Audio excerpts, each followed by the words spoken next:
जिल्हा परिषद पंचायत समिती निवडणूक संदर्भात भोगावती येथे आयोजित केलेल्या शेतकरी कामगार पक्षाच्या प्रमुख कार्यकर्त्यांच्या बैठकीत बोलताना भोगावतीचे माजी संचालक एकनाथ पाटील यांनी सांगितलं की आगामी होऊ घातलेल्या राधानगरी तालुक्यातील जिल्हा परिषद पंचायत समिती निवडणुका शेतकरी कामगार पक्ष पूर्णपणे ताकदीने लढवणार असल्याचा निर्धार त्यांनी व्यक्त केला।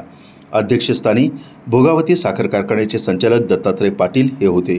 यावेळी छत्रपती शाहू दूध संस्थेचे चेअरमन संजय डकरे, रमेश पाटील राशिवडे, पांडुरंग पाटील चाफोळी, येळवडे, ग्रामपंचायत सदस्य सागर पाटील, विष्णुपंत एकशिंगे वाघवडे, सुधाकर चव्हाण गोटवडे, मोहन पाटील, साताप्पा पाटील, आणाजे विलास डवरी, कुकुरवाडी यांनी आपली मनोगत व्यक्त केली।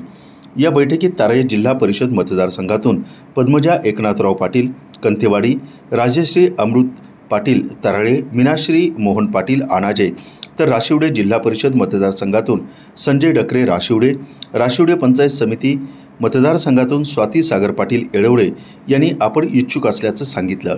या बैठकीला माजी आमदार गोविंदराव कलिकते, पुतळा समितीचे अध्यक्ष धनाजी पाटील, मारुती पाटील येळवडे, भोगावती साखर कारखान्याचे संचालक दौलत कांबळे वाघवडे, भगवान पाटील मोहडे, विश्वास परीट आवळी, मधुकर पाटील, रामचंद्र पाटील पुगाव, रामचंद्र भोपळे कंथेवाडी, शिवाजी वाघुर्डेकर, चंद्रकांत बिडकर शिरगाव आदी उपस्थित होते। टीव्ही नेक्स्ट मराठीसाठी राशिवडेहून सागर धुंद्रे।